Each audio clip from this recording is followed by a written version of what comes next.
There are not enough jobs in this country for the beneficiaries that this government is intent on punching down upon. It does not matter how hard you seek to punish people when there are not enough jobs for them to move into. We asked the Prime Minister at question time today if he could guarantee that there was a job available for every job seeker that he seems so intent on punishing. And Mr. Speaker, he deflected from the question. So our point to the government is New Zealanders and young people in particular can't work your ghost jobs.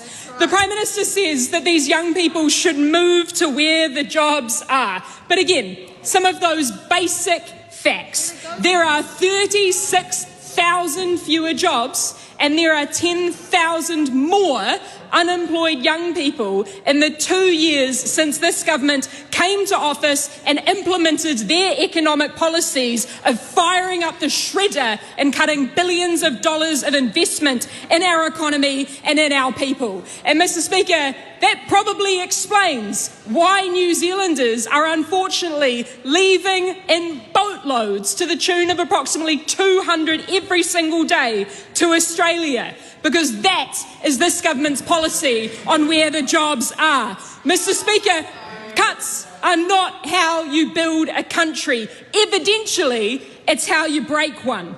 And, Mr. Speaker, it is abundantly clear that this government's economic policy is to kill the golden goose, to whittle down our infrastructure to such an anemic state and then to pass it off in bargain bin prices to the private sector, and also then to exploit the very environment that we trade on the international stage. They have cut thousands of state home builds. They have scaled back infrastructure in hospitals, resulting in 15,000 fewer construction sector jobs. Mr. Speaker, if I can reiterate that point, there are 36,000 fewer jobs and 10,000 more young people that are jobless under this government. And the government's response?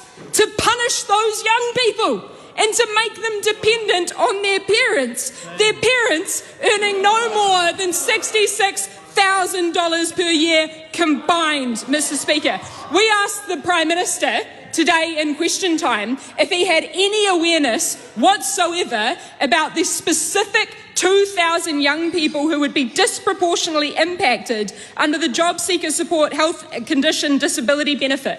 Mr. Speaker, these are young people who are currently experiencing severe mental ill health, who are disabled or profoundly sick, who this government has decided to make dependent on their parents or force them to move somewhere else to where jobs currently don't exist because this government has cutted those very jobs. This is just the latest in a long line of policies which this government has been warned will make more people poor, will make more people homeless, and will actively increase inequality. And what is this government's response to these statements in the House right now? To laugh. Mr. Speaker, I really hope that New Zealanders understand just how much this government laughs at the state of affairs which this government is handing down to future generations. Because this government is choosing to intentionally make life harder for New Zealanders. And what that is exposing is that we are not so much currently in a cost of living crisis, we are in a cost of greed crisis. And this government is fanning the flames with their intentional decisions. But the message that we want New Zealanders to hear, Mr. Speaker, is that things do not have to be this way. The Greens have spent the last 18 months outlining our solutions and our clear policies, which would see free early childhood education, free dentistry, free GPs. We would create 40,000 good green jobs because, Mr. Speaker, we used to make things in this country and we can do it again. And the way that we get there is through a fairer tax system, which I know terrifies these guys more than anything.